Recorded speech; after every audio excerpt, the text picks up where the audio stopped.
గొంతన్న నన్ను దేకడే మత్త నీ కొడుకు కోడలని సొక్కు సాలు సలాయనే అందుకే దేకలే నా కొడుకు సల్ల సల్లాగున్న ఆ సందులాసి వట్టడే మత్త నీ కొడుకు అయ్యో సీకటేలయ్యింది సందులో నా సలి అట్టెట్ట పడతాడే నా కొడుకు అయ్యో ముట్టడెందే చెయ్యి వట్టడెందే అంత నీ కొడుకు అట్టెట్ట చేస్తాడెందే అంత దేకు దేకు అన్న గొంతన్న నన్ను దేకడే మత్త నీ కొడుకు అయ్యో కోడలని సొక్కు సాలు సలాయనే అందుకే దేకలే నా కొడుకు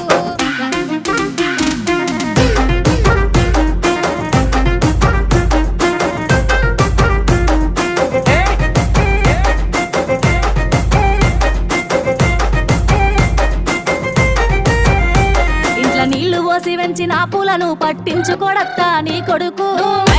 మట్టి పెట్టమంటావానే